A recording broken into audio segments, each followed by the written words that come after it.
Bismillahirrahmanirrahim. Assalamu alaikum. Welcome to the online class of Bonait Babumia High School. I am Shuel Mia with you and I am working as an assistant teacher in English. Dear students, you know that due to pandemic COVID-19, we all are confined between the four walls of our room. So, we are totally unable to take our class into the classroom. So, we have decided to take online class and this is my first class with you. So, let's start our journey. প্রিয় শিক্ষার্থী বন্ধুরা, আজকে আমি তোমাদের সাথে যেই টপিকসটি নিয়ে আলোচনা করব সেটা হচ্ছে ইংলিশ সেকেন্ড পেপারের গ্রামাটিক্যালের অত্যন্ত গুরুত্বপূর্ণ একটি বিষয়, যেটা বেসিক গ্রামার এর একটা অংশ। আমরা জানি গ্রামার এর দুইটা অংশ। আমরা মূলত বিভিন্ন পরীক্ষাতে অ্যাপ্লাইড গ্রামার নিয়ে কাজ করে থাকি, কিন্তু অ্যাপ্লাইড গ্রামার জানতে হলে, ভালোভাবে পারতে হলে আমাদেরকে বেসিক গ্রামার সম্পর্কে খুব ভালো ধারণা থাকতে হবে। তো তারই ধারাবাহিকতায় আজকে আমি তোমাদেরকে টেন্স সম্পর্কে আলোচনা করব।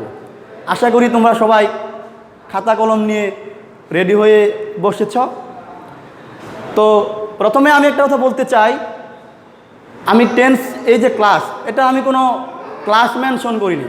অর্থাৎ এটা আমরা জানি প্রথম শ্রেণী থেকে একদম হায়ার লেভেল পর্যন্ত সব ক্লাসেই এই টেন্স প্রয়োজন। সো এই জন্য আমি এখানে ক্লাস মেনশন করিনি। আর আজকে আমরা টেন্সটা শিখব একটু ব্যতিক্রমভাবে। আমরা প্রথম শ্রেণী থেকে দশম শ্রেণী, এইচএসসি বিভিন্ন ক্লাসে টেন্স পড়েছি। আমরা জানি টেন্সের সংজ্ঞা কী, টেন্স কয় প্রকার। আমি ওই ডিপলি ওইসব বিষয়ে যাব না। আমি আজকে ফোকাস করব তোমরা কিভাবে একটি সেন্টেন্সে টেন্স চিনবে।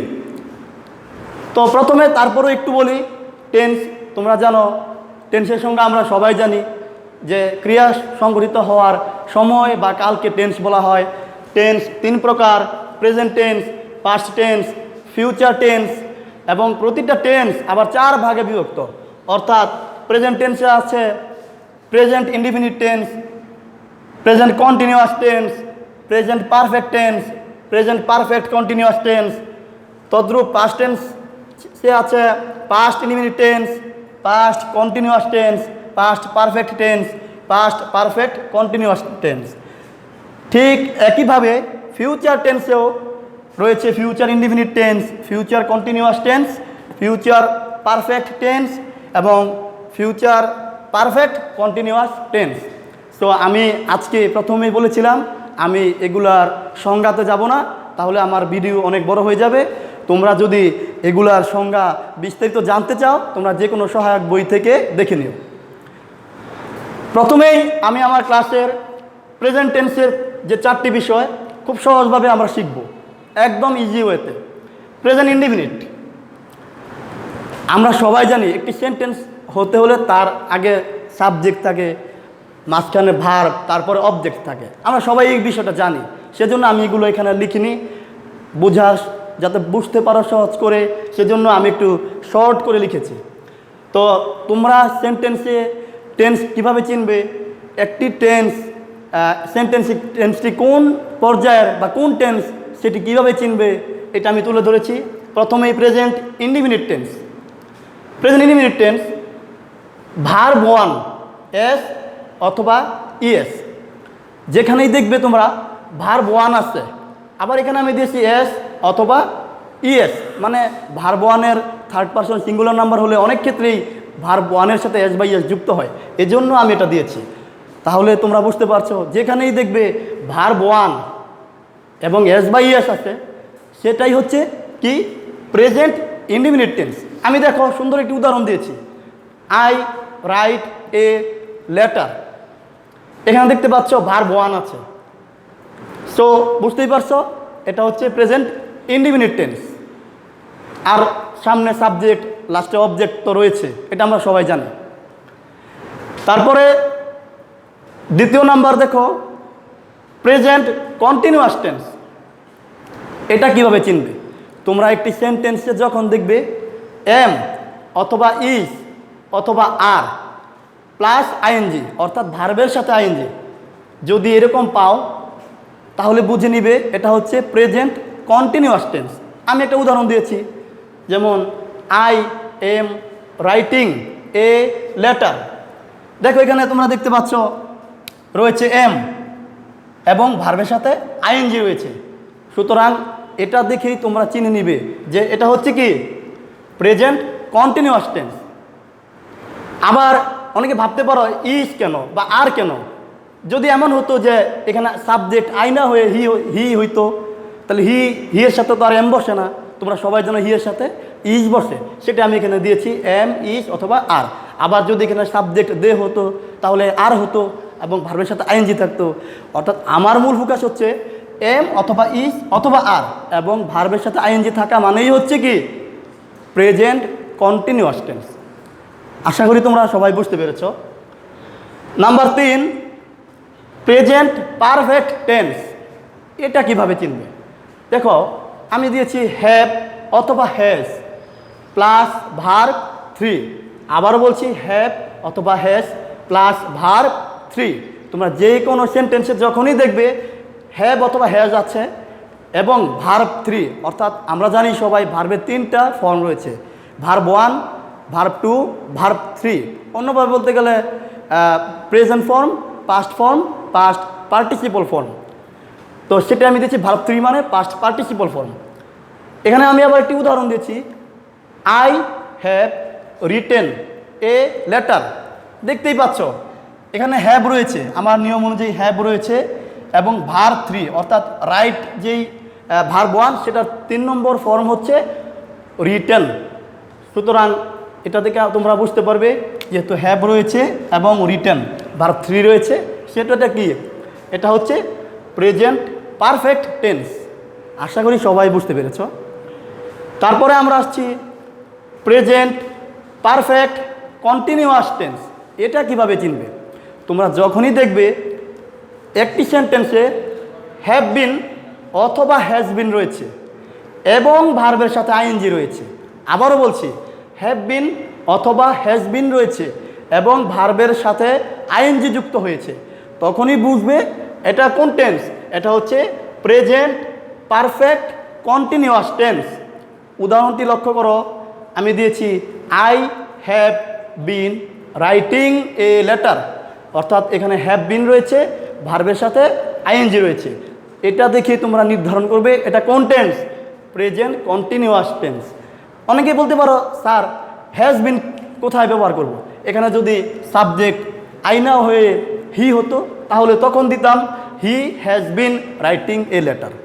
সুতরাং আশা করি তোমরা সবাই বুঝতে পেরেছ কিভাবে present continuous perfect continuous tense তোমরা নির্ধারণ করবে।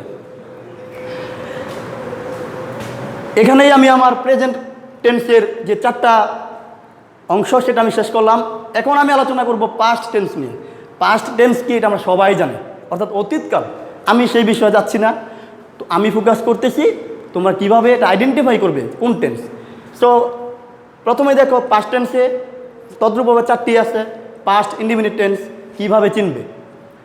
যেখানেই দেখবে ভার্ব 2 অর্থাৎ ভার্বের পাস্ট ফর্ম অথবা ইডি, অর্থাৎ দেখবা একটা জিনিস খেয়াল করে ভার্ব 2 মানে পাস্ট ফর্ম হলেই ম্যাক্সিমাম ক্ষেত্রে ইডি যুক্ত হয়, সেজন্য দিয়েছি ভার্ব 2 অথবা ইডি। দেখো আমি এখানে উদাহরণ দিয়েছি আই রোট এ লেটার, অর্থাৎ এখানে রোট এই যে ভার্ব 2 আছে, এই ভার্ব 2 যেহেতু আছে নর্মালি সেহেতু বুঝতেই পারছি যে ভার্ব 2 যেহেতু আছে এটা কোন টেন্স, পাস্ট ইনডিফিনিট টেন্স। আশা করি তোমরা সবাই ক্লিয়ারলি বুঝতে পেরেছ। তারপরে আসছি পাস্ট কন্টিনিউয়াস টেন্স। এটা কিভাবে চিনবে? একটি সেন্টেন্সে যখনই দেখবে ওয়াজ অথবা ওয়ার রয়েছে এবং ভার্বের সাথে আইএনজি যুক্ত হয়েছে, তখনই বুঝতে হবে এটা কোন টেন্স, এটা হচ্ছে পাস্ট কন্টিনিউয়াস টেন্স। উদাহরণটি লক্ষ্য করো, I was writing a letter, অর্থাৎ এখানে ওয়াজ রয়েছে এবং ভার্বের সাথে আইএনজি যুক্ত হয়েছে। এটা দেখেই তোমরা নিশ্চিতভাবে বুঝতে পারবে এটা হচ্ছে পাস্ট কন্টিনিউয়াস টেন্স।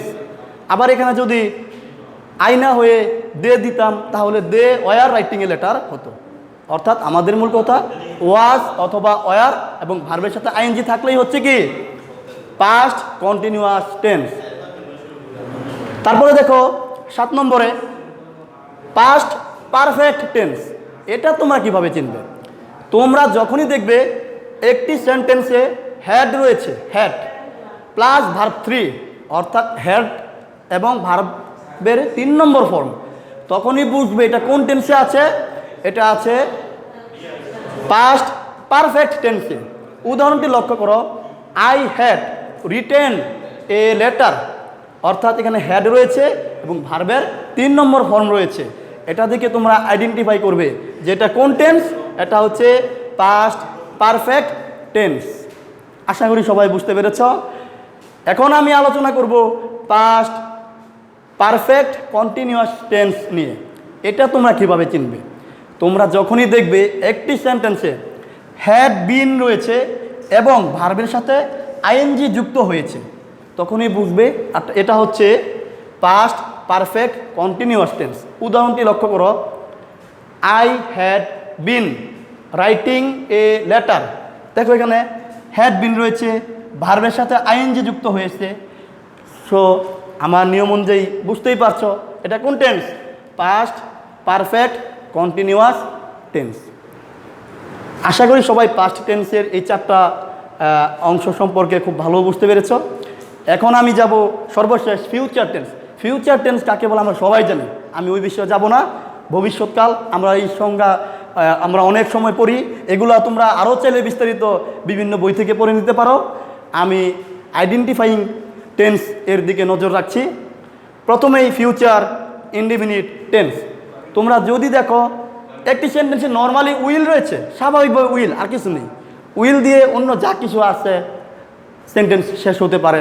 যদি উইল থাকে এবং নর্মালি স্বাভাবিক একটা সেন্টেন্স হয় শুধু উইল যুক্ত হয়ে, তোমরা নির্দ্বিধায় বুঝে নিবে এটা হচ্ছে কি ফিউচার ইনডিফিনিট টেন্স। উদাহরণটি লক্ষ্য করো, I will write a letter, অর্থাৎ এখানে দেখতেই পাচ্ছ শুধু উইল রয়েছে। তো উইল যেহেতু রয়েছে এবং সামনে পিছনে যাই থাকুক, তখনই তোমরা বুঝে নিবে এটা হচ্ছে কি ফিউচার ইনডিফিনিট টেন্স। আশা করি এটা খুব ক্লিয়ারলি বুঝতে পারছো। এখন আমরা আলোচনা করব ফিউচার কন্টিনিউয়াস টেন্স সম্পর্কে। তোমরা যখনই দেখবে একটি সেন্টেন্সে উইল বি অর্থাৎ উইল বি যুক্ত হয়েছে এবং ভার্বের সাথে আইএনজি যুক্ত হয়েছে, উইল বি এবং আইএনজি রয়েছে, তখনই তোমরা বুঝতে পারবে যে এই সেন্টেন্সটি হচ্ছে কি ফিউচার কন্টিনিউয়াস টেন্স। উদাহরণটি লক্ষ্য করো, I will be writing a letter. দেখতে পাচ্ছ এখানে উইল বি রয়েছে এবং ভার্ব যে রাইটের সাথে আইএনজি যুক্ত হয়ে রাইটিং হয়েছে। সুতরাং তোমরা বুঝতেই পারছো ইজিলি যে এটা হচ্ছে কি ফিউচার কন্টিনিউয়াস টেন্স। এখন আমি আলোচনা করব ফিউচার পারফেক্ট টেন্স সম্পর্কে। ফিউচার পারফেক্ট টেন্স কীভাবে চিনবে? যখনই দেখবে উইল হ্যাভ রয়েছে এবং ভার্বের 3 নম্বর ফর্ম রয়েছে, উইল হ্যাভ প্লাস ভার্ব 3, তখনই তোমরা বুঝে নিবে এটা হচ্ছে কি ফিউচার পারফেক্ট টেন্স। উদাহরণটি লক্ষ্য করো, I will have written a letter. দেখতে পাচ্ছি এখানে উইল হ্যাভ রয়েছে এবং ভার্বের 3 নম্বর ফর্ম অর্থাৎ রাইট রোট রিটেন 3 নম্বর ফর্ম বা পাস্ট পার্টিসিপল যেহেতু রয়েছে, তখনই বুঝতে পারবে তোমরা যে এটা হচ্ছে কি, যেহেতু এখানে উইল হ্যাভ এবং রিটেন ভার্ব 3 রয়েছে, এটা হচ্ছে ফিউচার পারফেক্ট টেন্স। আশা করি সবাই বুঝতে পেরেছ। এখন আমরা সর্বশেষ যেই বিষয়টি সেটা হচ্ছে নাম্বার 12, যে ফিউচার টেন্সের ফিউচার পারফেক্ট কন্টিনিউয়াস টেন্স কীভাবে চিনবে? খুবই সহজ। এখানে থাকবে will have been, will have been plus ভার্বের সাথে আইএনজি। অর্থাৎ তোমরা যখনই দেখবে উইল হ্যাভ বিন রয়েছে এবং ভার্বের সাথে আইএনজি যুক্ত হয়েছে, তখনই বুঝে নিবে এটা হচ্ছে কি ফিউচার পারফেক্ট কন্টিনিউয়াস টেন্স। উদাহরণটি লক্ষ্য করো, I will have been writing a letter, দেখতে পাচ্ছ এখানে উইল হ্যাভ বিন রয়েছে এবং ভার্বের সাথে আইএনজি যুক্ত হয়েছে। সেহেতু এটা কি আমার নিয়ম অনুসারে সেটা হচ্ছে ফিউচার পারফেক্ট কন্টিনিউয়াস টেন্স। আশা করি এই 12টি টেন্স তোমরা খুব ইজিলি বুঝতে পেরেছ এবং আমি খুব সহজভাবে এটা উপস্থাপন করার চেষ্টা করেছি। তারপরেও সর্বশেষে আবারও তোমাদেরকে মনে করিয়ে দিতে চাই কয়েকটা বিষয়, যে একটা জিনিস খেয়াল করো তোমরা, কন্টিনিউয়াস মানেই হচ্ছে ভার্বের সাথে আইএনজি, সেটা যে কোনো কন্টিনিউয়াস হোক, সেটা এই সারি দেখে তোমরা আইডেন্টিফাই করবে। আবার একটা জিনিস খেয়াল করো যে ভার্ব 3 মানেই হচ্ছে কি পারফেক্ট, সেটা তোমরা এই সারি দেখে আইডেন্টিফাই করবা এটা কি প্রেজেন্ট পারফেক্ট বা প্রেজেন্ট পারফেক্ট কন্টিনিউয়াস নাকি ফিউচার পারফেক্ট কন্টিনিউয়াস অথবা ফিউচার পারফেক্ট, যাই হোক। মানে আমার কথা হচ্ছে কন্টিনিউয়াস মানেই আইএনজি আর পারফেক্ট মানেই হচ্ছে ভার্ব 3 হবে। এটা তোমরা তোমাদের সহজে উপস্থাপনের জন্য বোঝার জন্য আমি এটা বললাম। আর এখানে আমি যে উদাহরণটা দিয়েছি, যে এক্সাম্পল দিয়েছি, দেখো একটি সেন্টেন্স দিয়েই আমি 12টি টেন্স তোমাদেরকে দেখিয়ে দিয়েছি। তোমরা ঠিক একইভাবে বাসাতে প্র্যাকটিস করবে, বাসাতে চেষ্টা করবে, তাহলে দেখবে কত সুন্দরভাবে সহজভাবে তোমরা টেন্স শিখে গেছো। আর জীবনে কখনো টেন্স ভুলবে না যদি আমার এই ক্লাসটি তোমরা ভালো করে লক্ষ্য করে অনুশীলন করো। তাহলে তো আমি তোমাদেরকে বাসাতে করার জন্য একটি উদাহরণ দিচ্ছি, তোমরা এই উদাহরণের উপর ভিত্তি করে এবং আমার এই যে শর্টকাট টেকনিক এই রুলসের উপর নির্ভর করে তোমরা একটি সেন্টেন্স দিয়ে ঠিক 12টি টেন্স তোমরা লিখবা। আমি 12টি সেন্টেন্স তোমরা তৈরি করবা। আমি একটি সেন্টেন্স তোমাদেরকে দিয়ে দিচ্ছি, সেটা হচ্ছে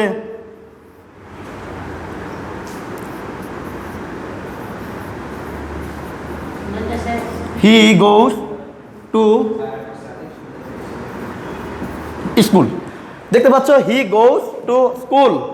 তোমরা এই একটা আমি দিলাম, এর উপর ভিত্তি করে আরও 11টি লিখবে। এটা আছে তোমরা বুঝতেই পারছো, এখানে এটা হচ্ছে কি প্রেজেন্ট ইনডিফিনিট। এই যে প্রেজেন্ট ইনডিফিনিটের রুলস, যে ভার্ব 1 অথবা এস বাই এস। এখানে হচ্ছে ভার্ব 1 আছে গো মানে যাওয়া। এখন বলতে পারো ইয়েস কেন, ওই যে ইয়েস, যেহেতু হি হচ্ছে থার্ড পারসন সিঙ্গুলার নাম্বার, সেজন্য হচ্ছে হি গোজ টু স্কুল। ঠিক আমি পূর্বে যে আলোচনা করেছি সেটার উপর ভিত্তি করে এবং আমার এই রুলস তোমরা অনুসরণ করে আরও 11টি সেন্টেন্স তোমরা বাসায় লিখবে। তাহলে দেখবা তোমাদের কাছে কত সহজ হয়ে গেছে, কত সহজ। আর টেন্স যদি তোমরা সহজভাবে বুঝতে পারো, এটা অ্যাপ্লাইড গ্রামারের ক্ষেত্রে, অর্থাৎ ন্যারেশন করবা, ভয়েস করবা, কমপ্লিটিং সেন্টেন্স করবা, তখন দেখবা তোমাদের কত প্রয়োজন এই টেন্স। তো আশা করি আমার এই ক্লাসটি তোমরা খুব সুন্দরভাবেই বুঝতে পেরেছ। সেই অনুযায়ী তোমরা বাসাতে প্র্যাকটিস করবা, কাজ করবা এবং স্বাস্থ্যবিধি মেনে এই কোভিড-19 মোকাবেলায় আমাদের এই বিশ্বকে কীভাবে রক্ষা করা যায় সেজন্য তোমরা কাজ করবা। সেই আহ্বান রেখে আমি আমার আজকের ক্লাস এখানেই সমাপ্ত করতেছি। আসসালামু আলাইকুম।